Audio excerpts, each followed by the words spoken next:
김병우의 척추 라이브에서 척추 관련한 유용한 건강 팁과 그다음에 최신 직연 등 여러 가지 정보를 소개하고 있는 저는 연세 산돌병원의 김병우 원장이라고 합니다. 네, 반갑습니다.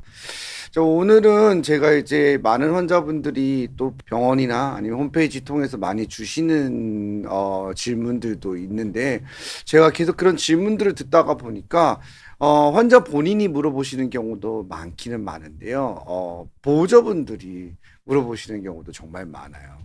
왜냐면 이제 부모님의 건강이나 이런 것 때문에 염려가 되고 그러다 보니까 이러한 경우에는 어떻게 해야 되나요? 저러한 경우에는 어떻게 해야 되나요? 라고 물어보는 경우가 많아서 그런데 좀 중점을 두고 준비를 좀 해봤고요. 그리고 또 요즘은 또 이제 본인의 건강을 챙기시는 어르신들도 많기 때문에 그런 거에도 또 중점을 두어서 한번 주제를 준비해 봤습니다. 네, 본 강의로 넘어가도록 하겠습니다. 자, 제목을 한번 읽어볼게요.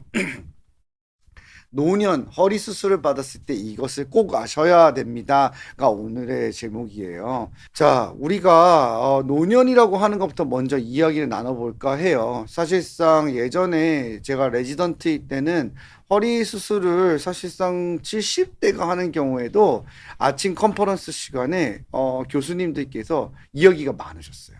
예. 왜냐하면은 야, 이 수술 이거 해도 되냐?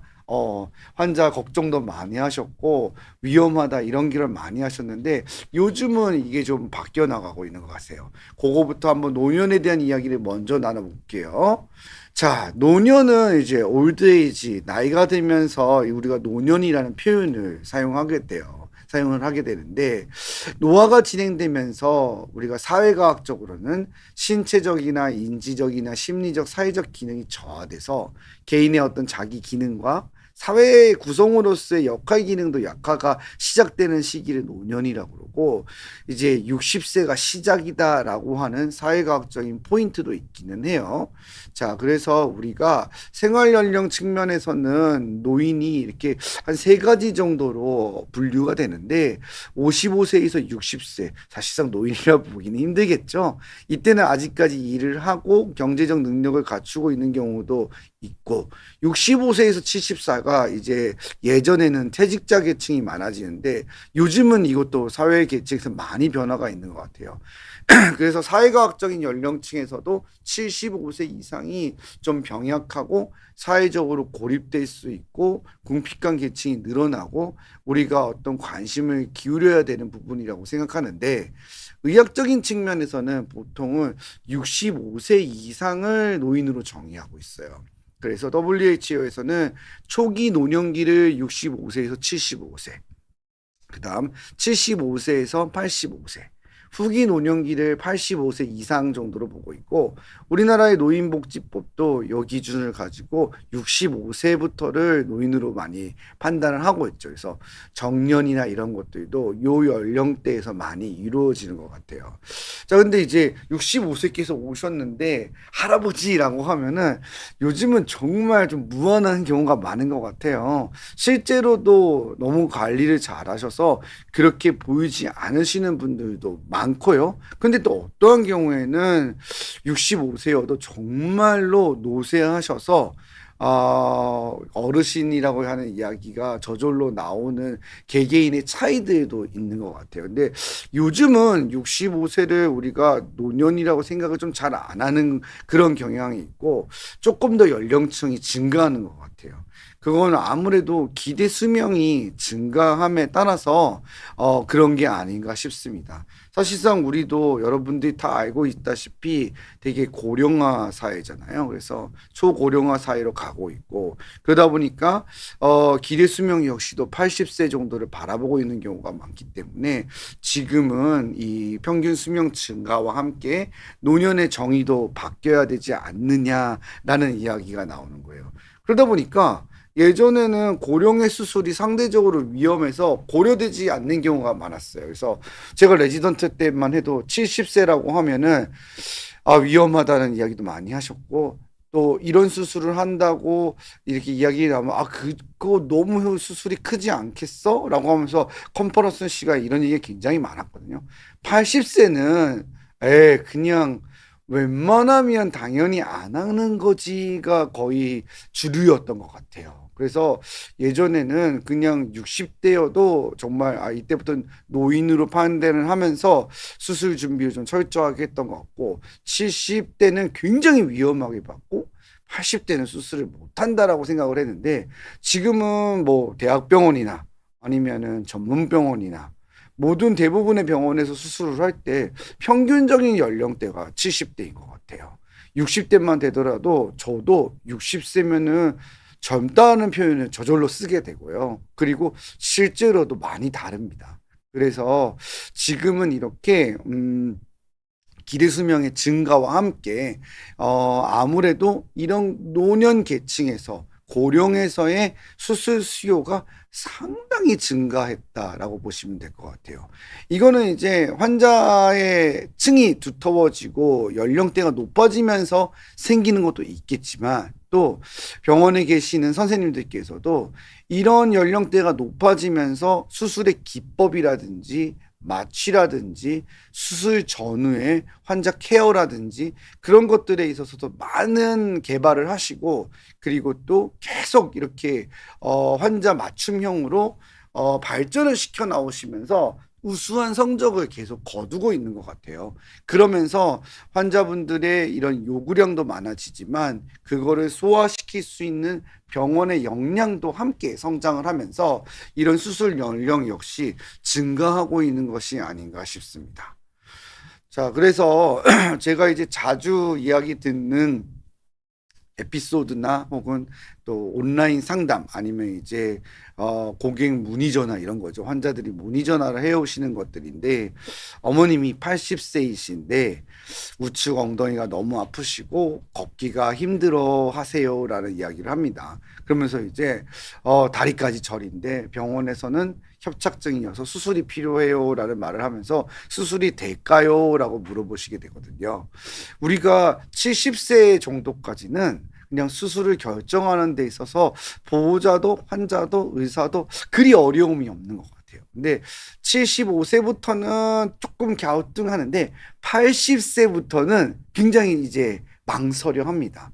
의사도 그렇고요. 변수가 분명히 존재하고 80대부터는 고령에 해당이 되기 때문에 변수도 많고 위험도도 증가합니다. 이 증가하는 곡선이 쭉쭉쭉쭉 올라가거든요. 그러다 보니까 병원에서도 여러 가지 이야기가 나누게 되고 또 가족분들 중에서도 반대하는 분들이 생기게 돼요. 그리고 실제로도 우리가 좋은 성적을 거두고 있다고는 하지만 수술을 하고 나셔서 노쇠가 급격하게 진행되어서 개인의 기능이 더 많이 떨어지거나 아니면 그걸 기점으로 건강이 매우 악화되거나 해서 가족들의 어떤 걱정의 중심이 되는 그런 경우도 충분히 발생하게 되거든요. 그러면 또 그런 걸 우리가 직접 보게 되잖아요. 예, 그러면은 친구 뭐 어머니가 수술을 했는데 수술하시고 난 다음에 굉장히 안 좋더니 1년 동안 거의 누워 계시고 참 힘들어서 모임에도 못 나오고 그런 얘기를 들으면 가슴이 덜컹하잖아요. 그리고 또 실제로도 존재하고 그러다 보면은 자기 부모님의 역할에 있어서 이런 일이 벌어졌을 때 과연 이걸 하는 것이 맞을까 어떨까 하는 생각이 들 수밖에 없는 것 같아요. 그래서 우리가 이렇게 노년에 있어서 허리 수술을 만일 앞두게 된다면은 진짜 이게 수술을 해야 되는지와 언제 해야 되는지 이런 거에 대해서 환자의 관점에서 챙겨봐야 될 것들이 무엇인지를 오늘 한번 강의를 통해서 다시 한번 이야기를 나눠볼까 합니다. 자, 첫 번째는 이 고령계층에 특히 80세 이상부터는 의사들의 생각이 많이 달라집니다. 70대에서도 분명히 있을 수는 있어요. 이제 제가 기준을 80세로 잡았던 이유는 여기서부터는 많은 부분들이 공감대를 가질 것 같아서 나이를 고령을 80세라고 했는데 개인의 차이에 있어서는 75세 또 해당이 되겠죠. 그래서 우선 75에서 80세 정도 이상의 연령대가 되면 의사들의 이야기들이 각각 달라집니다. 예를 들어서 아까 사연에서 소개드렸던 것처럼 엉덩이 오른쪽이 많이 아프면서 다리까지 저리면서 걷기를 많이 불편해하는 어머님이란 말이에요. 그럼 보통 이러한 경우에 이제 처음에 통증 클리닉이나 정형외과에서 주사도 맞고 약도 먹고 물리치료도 한단 말이죠. 근데 사실상 그때뿐이고 효과가 없기 때문에 이걸 어떻게 해야 되나 고민도 되고, 야, 진단부터 제대로 해보자 해서 MRI를 찍게 되는 거거든요. 그럼 협착증이 진단이 된 거예요. 그러면 이 선생님은 이제 요거는 전방전이증이 있어서 허리뼈가 좀 어긋났습니다. 약간 어긋났고 뭐 추간공도 이쪽은 막혔고 막힌 마디가 세네 마디여가지고 이거는 좀 수술을 하시는 거는 좀 어려울 것 같고요.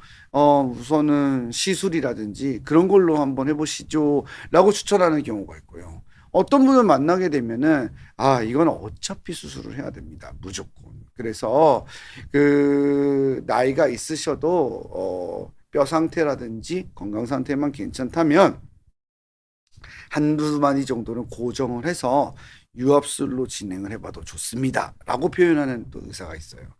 또 어떤 의사는 만나면 이거는 내시경으로 반드시 치료를 해야 되고, 내시경으로 치료하면은 완전히 해결을 지어줄 수 있다. 예, 그리고 유압술을 하면은 큰일 납니다. 라고 표현을 하는 의사도 있고요.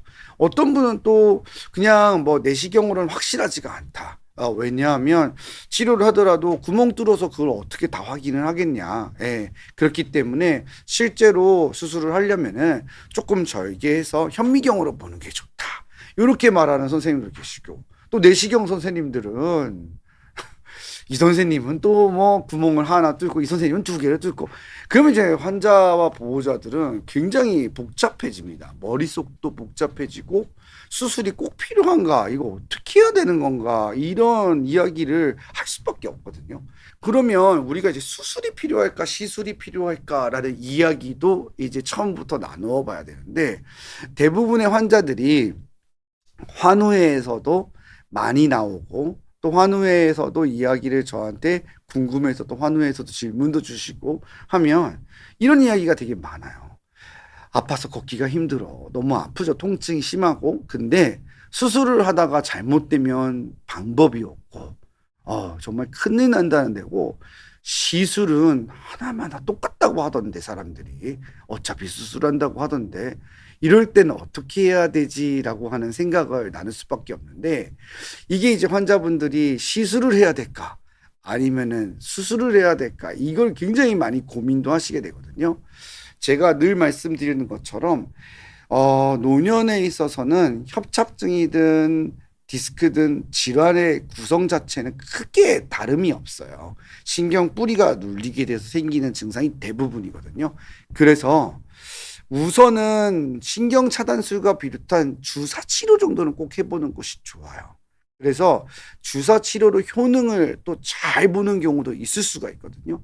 주사 치료를 몇 번 해봤는데도 안 된다든지, 아니면 완전히 막혀서 주사 치료를 맞았는데도 얼마 못 간다든지, 그러면 제 생각에는 대부분의 경우에서 특히 노년에서의 협착증은 시술이 효과가 떨어지는 경우가 많습니다. 그런 경우에는 수술적 치료를 고려하는 것이 좋고요. 하지만 애매한 경우가 있어요. 왜냐하면 협착증이라고 하는 게 꽉 막힌 협착증도 있지만 경도나 아니면은 한 2단계 정도의 협착증도 있거든요. 이런 때에는 또 연령을 생각했을 때는 당연히 수술보다는 비수술을 선택하는 것이 맞기 때문에, 이런 때에는 또 시술이 효과를 보이는 경우도 있을 수 있습니다. 그래서 원점으로 돌아가지만 참 이게 어려워요.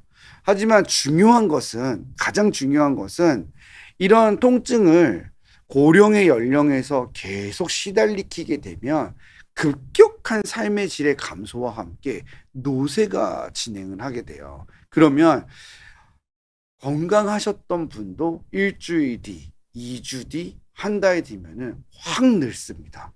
자제분들이 되게 많이 느끼시는 거예요. 지난달에 봤을 때는 이렇지는 않으셨던 것 같은데, 지금은 영 상태가 안 좋으시네? 이런 상황이 되거든요. 그렇게 급격한 노쇠가 진행이 되었을 때는 자신 있게 수술을 이야기했던 선생님들도, 이건 좀 변수가 있는데 힘들 수도 있겠는데 라는 상태가 이르를 수 있게 되고 수술이 어쩜 어려울지 않을까라는 상황이 생길 수 있게 돼요. 그래서 이 고령의 연령에서는 통증이 의미 있게 아주 심한 통증이 동반돼서 삶의 질이 떨어지는 것이 분명하면 수술적 결정을 하는 것도 제가 생각하기에는 좋은 방법 중 하나라고 볼 수 있습니다. 자, 그러면 어떠한 질환들이 있는지 한번 쭉 볼게요. 대표적인 질환들이 몇 가지 열거해 봤는데 협착증, 디스크, 추간공 협착 전방전이, 측만, 압박골절들인데 대부분이 다 병명은 다르다 하더라도 신경 뿌리를 어딘가에서 누르게 돼서 생기는 통증이 대부분이라고 보시면 돼요. 그래서 노인들은 이러한 병들이 복잡하게 얽혀 있고 한 가지만 있지 않고 여러 가지가 있는 경우가 있습니다.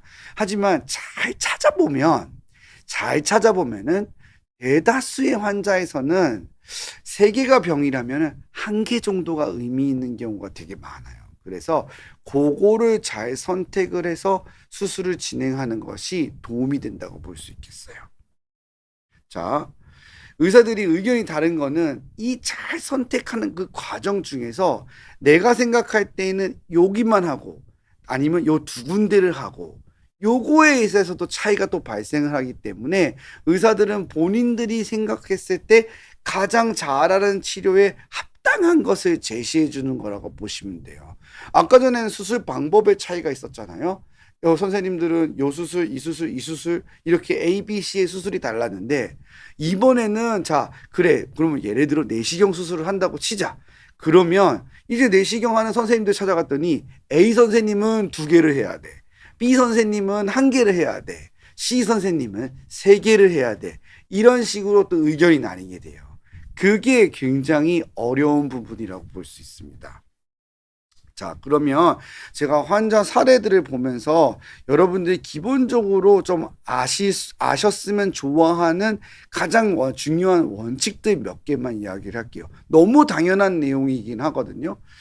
자, 첫 번째는 당연히 저는 신경성형술과 같은 시술부터 시작해서 나사를 박는 수술까지 다 하고 있는데 가능하면은 감압술을 하는 것이 고령에서는 유리합니다. 왜냐하면 감압술과 유압술은 비교를 하기가 어려워요. 그리고 척추관 협착증 같은 경우에는 가장 많은 연령대에서 성별도 여성이 많습니다. 그러면 75세 이상의 여성에서는 대부분 골다공증을 가지고 있고 또 척추 질환을 오랫동안 앓은 경우가 많기 때문에 근감속증이나 시상면 불균형과 같은 형태를 많이 가지고 있어요. 허리가 굽었다는 뜻이에요. 뼈도 약하고 근육도 없고 몸도 굽고 그러면 이 경우에는 일단 대부분의 선생님이 유압술 자체를 권유를 잘 안 하십니다. 안 하시게 되기 때문에 감압술을 선택하시는 것이 당연히 맞아요. 하지만 단 감압술보다는 꼭 유압술을 해야 되는 경우도 있을 수 있습니다. 분리성 전방전이증이라든지 아니면 양쪽이 완전히 막혔거나 그러한 경우에는 감압술로는 효과가 미미하거나 결국에는 재발하는 경우가 있을 수 있기 때문에 이런 때는 유압술을 또 선택해야 되는 부분이 있을 수 있어요. 그래서 가능하다면은 감압술이 좋겠지만 해야 하는 경우에는 유압술이 진행할 수도 있다는 것을 기억을 해 두시는 게 좋아요. 그래서 선생님들도 저뿐만이 아니라 대부분의 척추를 하시는 선생님이 연령대가 많으시면은 나사를 박는 유압술보다는 무조건 감압술로 하려고 노력을 하세요. 어떻게 하든지 감압술로 치료를 좀 해서 환자의 통증을 좀 가라앉혀 주려고 노력을 한다고 보시면 되겠습니다. 그 다음은 수술의 범위예요.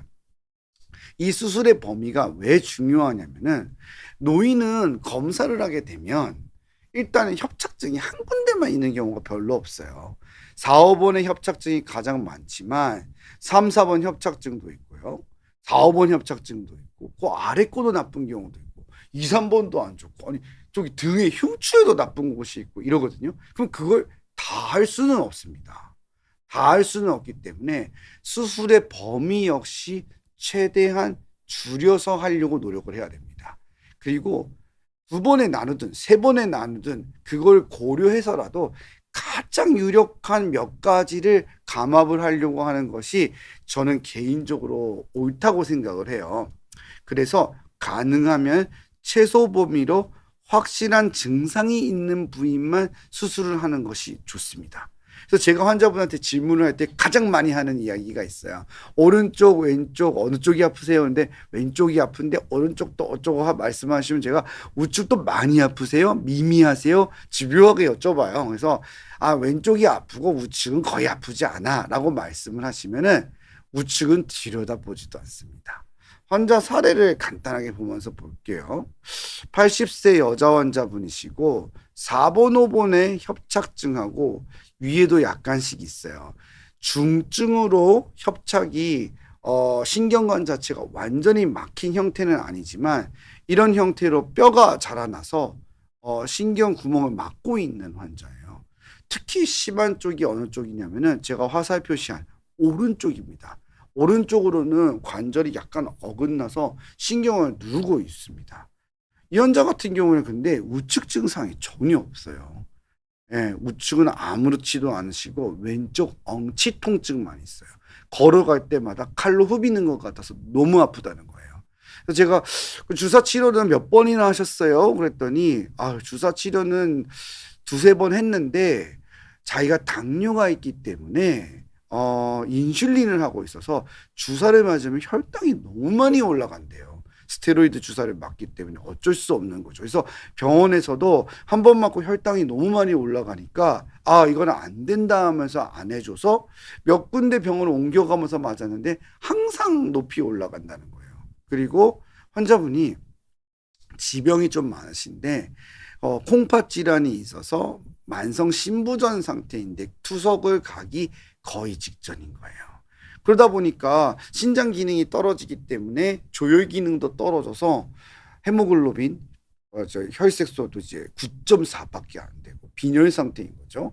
그리고 콩팥 수치는 2.99, 사고치의 여과율은 14니까 자칫 잘못하면 투석하게 된다라고 이야기를 하니까 선생님들이 수술은 거의 불가능하다라고 이야기를 하시게 되는 거고, 전방전이증이 있기 때문에 아까 전에 그 오른쪽에 있는 것 때문에 만일에 왼쪽을 수술을 하게 되면은 우측이 흔들거려서 결국에는 아프게 될 거다. 그래서 처음부터 양쪽을 다 깎아야 된다. 어떤 선생님은 감압술 하는 것은 의미가 없다. 어차피 이건 전방전이라서 결국에는 유압술을 해야 될 거다. 그 이제 보호자분도 환자분도 너무 이제 어떻게 해야 되는지 상황을 판단이 못하는 상황에서 또 계속 세월이 흘러간 거예요. 그러면서 이제 통증이 너무 조절이 안 돼 갖고 오시게 됐는데, 이러한 경우에도 환자의 아픈 쪽만 수술을 해줘도 괜찮습니다. 그래서 대부분의 경우에서는 이 환자 같은 경우에는 내시경으로 요추 사업은 왼쪽만 수술을 했어요. 오른쪽은 쳐다보지도 않은 거죠. 그대로 놔둔 거예요. 수술을 1년 이상 지금 특이 증상 없이 잘 지내고 계시거든요. 이게 그냥 흔들림이 크게 없어서 그냥 우측은 그냥 굳은 살처럼, 그냥 제가 쉽게 설명을 드릴 때 비유를 잘 쓰는데 흉터가 된 거예요. 예. 우리가 예전에 어렸을 때 흉터져서 막 이 화상의 흔적이 있어요. 굉장히 보기 흉하지만 만져도 아프진 않잖아요. 그죠? 그렇지만 조그만하지만 방금 찔린 거는 너무너무 아프잖아요. 비슷한 거예요. 이 협착증이 우측이 사진상으로는 심하지만 그냥 안정적인 상태이기 때문에 이걸 굳이 감압할 이유가 전혀 없어요. 그리고 지병도 많은 상태에서 감압의 범위가 늘어날수록 척추는 불안정하게 되어 있습니다. 그렇기 때문에 선택적으로만 감압술을 진행해 주셔도 크게 문제없이 진행할 수 있다는 거예요. 그래서 이러한 경우에는 내시경을 이용해서 그 부분만 저는 감압을 해준다고 보시면 돼요. 이게 근데 선생님들마다 의견이 좀 달라지는 거예요. 어떤 선생님은 안 된다. 이거는 결국에는 여기를 감압하면 우측이 분명히 흔들릴 거고 척추 자체가 흔들흔들해질 텐데 이거는 고정 아니면 안 된다. 손대면 계속 도미노처럼 손댈 거다라고 말하는 선생님도 계시고, 또 실제로 그런 경험을 또 본인도 했기 때문에 환자한테 설명을 드리게 되는 건데, 제가 개인적으로 생각할 때는 꼭 그렇지는 않아요. 그래서 선생님들마다 다 노하우가 있기 때문에 본인이 가장 잘하는 스타일대로 믿고 가보시는 것도 이러한 경우에는 가능한 부분이 있을 수 있다라고 설명을 드릴 수 있습니다. 그래서 저는 고령에서는 증상이 있는 부분만 감압술로 진행하는 것이 좋다고 생각을 하고 있어요. 자, 그러면은 이러한 환자만 꼭 있지는 않아요. 예를 들어 가지고 지금은 우측이 심하고 좌측은 우측에 비해서 그리 심하지 않았고 4, 5번이 딱 도드라지는 병변이니까 여기만 감압하면 되겠다라는 생각을 했잖아요. 근데 모든 환자가 또 이렇지는 않습니다. 복잡하고 얽혀 있는 경우도 많아요. 그리고 마취나 수술 후의 회복도 우리가 고려하지 않을 수 없기 때문에 이 수술의 시간이나 이런 것들도 따질 수밖에 없다는 거죠. 요즘은 우리가 조기 회복 프로그램을 많이 연구하고 발전시키고 있지만 이런 모든 것들은 처음에 수술 계획에서 거의 결정된다고 해도 무방합니다. 다음 케이스를 마지막으로 보면서 제가 이러한 경우에는 이러한 것도 생각할 수 있다는 것을 말씀드려 볼게요. 경우에 따라서는 나누어서 진행할 수도 있다는 것입니다. 무엇이냐면, 자, 다음 환자분을 보실 텐데, 이분은 80세 여자 환자, 같은 나이대 분인데 아까 전에 환자 MRI하고는 조금 다르죠. 이분은 이제 여기가 5번, 4번, 3번, 2번인데 이 세 군데가 의미 있게 확실하게 좁아져 있어요. 특히 위로 올라갈수록 더 많이 좁아져 있습니다. 그래서 2, 3번 같은 경우에는 거의 황색인대가 이만큼 두꺼워져서 완전히 누르고 있고요. 3, 4번 같은 경우에는 좌측으로 후관절 낭종이 동반되어 있는 상태죠. 그리고 4, 5번은 신경이 돌아나가는 입구 쪽으로 후관절이 비우돼서 완전히 신경을 누르고 있고 환자의 증상 자체도 거의 5번 신경을 따라서 지나가게 되어 있어요. 증상은 양쪽이고 우측이 조금 더 심한 상태예요.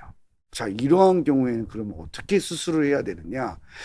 의사들마다 의견이 분분해질 수밖에 없습니다. 요추 2, 3번, 3, 4번, 4, 5번 협착이고 3, 4번은 좌측에 후관절 낭종을 동반하고 있어요. 자, 그러면 첫 번째로 수술을 결정한다고 그랬을 때 그러면 자, 유압술은 이 나이 때에 세 군데를 다 유압을 하게 되면은 나사가 8개를 박아야 되는데 그거는 오히려 불가능하겠죠. 그럼 선생님들이 약간 나뉘게 됩니다. 그러면 4, 5번만 나사를 박고 나머지는 깎아서 넓혀주겠다. 아니면 나머지는 다 그냥 깎아서 넓혀주겠다. 전부 다 절개술로 진행을 하게 되는 거죠. 그럼 상처의 길이가 굉장히 커지게 됩니다. 왜냐하면 우리가 한 마디만 수술을 할 때에는 사실상 구멍을 몇 개 뚫냐 아니면 조금 절개하느냐 큰 차이가 없을 수 있게 되는데 세 마디가 되면은 이게 레벨이 너무 길어져요. 그러면 상처가 굉장히 사이즈의 차이가 커지게 되고 특히나 뒤쪽에서 근육량도 부족하고 근소실이 있는 상태에서 이렇게 뒤쪽에 있는 지지대를 잃게 되면은 수술 후에 회복도 굉장히 어려워지죠. 그리고 절개창의 크기가 커질수록 이 출혈량이나 합병증의 빈도도 기하급수적으로 증가를 하게 되거든요. 그렇기 때문에 이러한 경우에서는 제가 생각하기에는 구멍을 뚫는 내시경 수술로 진행을 하시는 것이 유리한 것 같아요. 왜냐하면 내시경으로 하게 되면은 이렇게 절개하던 거를 구멍 3개로 끝낼 수 있기 때문에 구멍을 뚫어서 거기를 감압해 줄 수 있기 때문에 유리한 측면이 많아요. 그리고 환자분은 혈압에 심방세동을 가지고 있었고 오랫동안 노쇠돼 가지고 환자의 컨디션이 굉장히 많이 떨어져 있는 상태였어요. 그래서 이제 이러한 경우에는 저희가 나누어서 수술을 진행한 거예요. 그래서 첫 번째는 4, 5번 수술을 하고 그 다음에는 두 번째는 양쪽 위에 거를 깎아서 세 군데를 모두 수술한 경우라고 보시면 돼요. 그래서 이때도 이제 우리가 마취의 형태도 마스크 마취를 이용해서 인공호흡기를 하지 않고 환자의 자가호흡으로 마취를 해서 처음에 4, 5번 부위를 깎아서 넓혀준 다음에 이틀 정도 있다가 4, 5번 부위가 안정화된 다음에 이 다음에 이제 두 번째 스테이지로 두 군데를 깎아서 넓혀준 거라고 보시면 되겠습니다. 그래서 내시경 수술로 세 부위를 나누어서 두 번에 걸쳐서 진행을 한 것이고 1년 이상 특이 소견이 없이 잘 지내고 계시는 경우라고 보시면 되겠어요. 자, 정리를 해볼게요. 고령의 환자한테 있어서는 통증에 동반하는 척추 질환이 환자의 삶의 질을 저하시키고 노쇠를 급격하게 진행시키기 때문에 치료가 반드시 필요한 경우가 많습니다. 그럴 때는 우리가 최소 침습 수술로 최소한의 범위로 수술을 계획하는 것이 좋아요. 근데 여기서 가장 여러분이 알아야 될 가장 키포인트가 하나 있어요. 뭐냐면은 수술의 방법이 모든 것을 결정짓지는 않습니다. 그러니까 환자분들이 그 얘기 되게 많이 하세요. 그러니까 이런 뭐 내시경 수술 아니면은 넓혀주는 수술 이런 것들이 있는데 저도 지금 내시경으로 이렇게 수술을 하는 것이 좋다라고 저의 개인적인 의견을 피력하고 이런 저의 좋은 개인적인 생각을 여러분들한테 강의를 통해서 이야기를 했는데 사실상 숙련도가 결정하는 거예요. 예. 그러니까 어떤 의사는 이런 내시경 수술 기법으로 이러한 수술을 완전히 잘 해낼 수 있다면 제가 보기엔 특별한 문제가 없어요. 근데 이런 숙련도가 완성되지 않은 상태에서라면은 부정확한 수술이나 아니면 불완전한 수술로도 이어질 수 있어요. 그러면 환자한테 잔존감이 남을 수 있죠. 그리고 내시경은 수술은 절대 시술이 아닙니다. 이건 제가 늘 강조하지만 절개에서 하는 수술과 내용물은 똑같아요. 그렇기 때문에 위험성이나 이런 합병증의 빈도도 똑같은 거예요. 이거를 그냥 가볍고 간단하게 생각을 하시면 안 됩니다. 똑같은 수술의 내용을 하는 것이고 실제로 감압술을 해서 넓히고 뼈를 깎아내고 황색인대를 제거해주는 수술이기 때문에 이러한 부분에 있어서는 의사의 숙련도로서 결정을 하는 거고 방법을 너무 많이 고집을 안 하셔도 괜찮아요. 예를 들어서 우리가 저명하신 척추 선생님들 중에서도 내시경을 하지 않는 선생님도 굉장히 많습니다. 결과도 좋고 수술도 정말 잘 되는 분들도 많거든요. 그렇기 때문에 이게 제가 생각할 때는 늘 이렇게 방송을 통해서 여러분들이 정보를 듣게 되면은 이 방법에 굉장히 몰입되시는 경우가 많은데 그것보다는 숙련도의 차이다. 그래서 제가 환자분들이 그런 걸 질문하거나 물어보실 때 그렇게 말씀을 드려요. 왼손 투수든 오른손 투수든 그게 뭐가 중요하냐? 어느 손에 던지는가? 네, 그게 중요한 것이 아니라 운동 기량과 선수로서의 능력이 중요한 것처럼 결국에는 의사가 어떠한 수술 방법을 하고 있느냐, 그 수술 방법의 이름이 중요한 게 아니라 그 의사가 그 수술 방법으로서 숙련도가 얼마만큼이냐가 더 중요하다고 말씀을 드리고 있어요. 그거를 마지막으로 꼭 기억해 두시는 것이 좋을 것 같습니다.